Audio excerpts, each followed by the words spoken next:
कृष्णात ईशान्य मुंबई आणि उत्तर मध्य मुंबईचा सामना देखील तितकाच महत्त्वाचा आहे।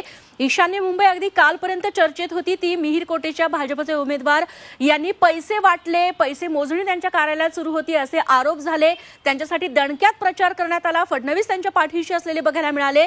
तर तिकडे उत्तर मध्य मुंबईमध्ये काँग्रेसच्या वर्षा गायकवाड विरुद्ध उज्ज्वल निकम जे वकील होते ते आता खासदार होऊ इच्छित आहेत। मात्र निकमांच्या निमित्ताने 26/11चा दहशतवादी हल्ला आणि त्यावरून करकरेंचं जे निधन झालेलं होतं त्यावरून काही वादग्रस्त विधानं झाली। त्यामुळे हे दोन मतदारसंघ बरेच चर्चेत राहिले मुंबईत। काय अधिक तपशील याबद्दल?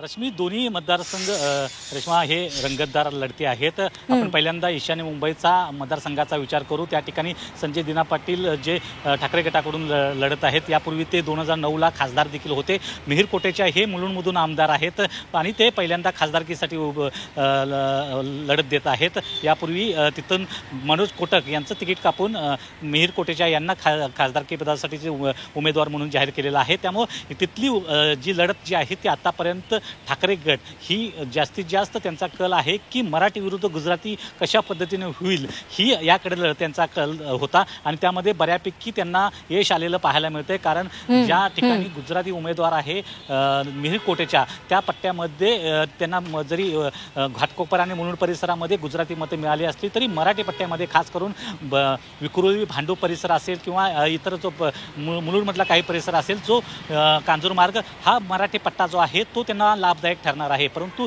यापेक्षा आणखी लाभदायक जो यांना पट्टा ठरतोय मराठीसाठी संजय दिना पाटलाला तो खास करून मानखुर्द शिवाजीनगरचा मतदारसंघ जो त्या ठिकाणी मुस्लिम मतदार जे अधिक प्रमाणात आहेत, जिथं सर्वाधिक जास्त मुस्लिम लोकसंख्या तिथं असलेली पाहायला मिळते। जवळपास 16% मुस्लिम हे त्या एकूण मतदारसंघामध्ये आहेत।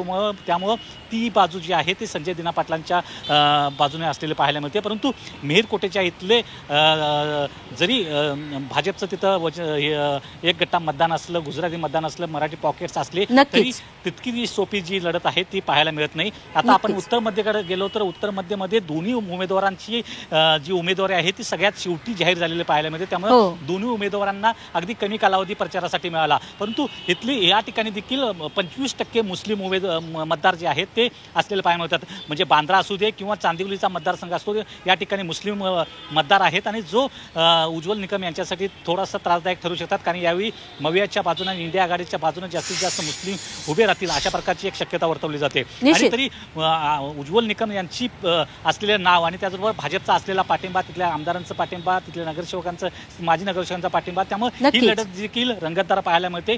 त्यामुळे काय नेमकं घडतं ते पाहणं देखील महत्त्वाचं ठरणार आहे या दोन्ही मतदारसंघामध्ये।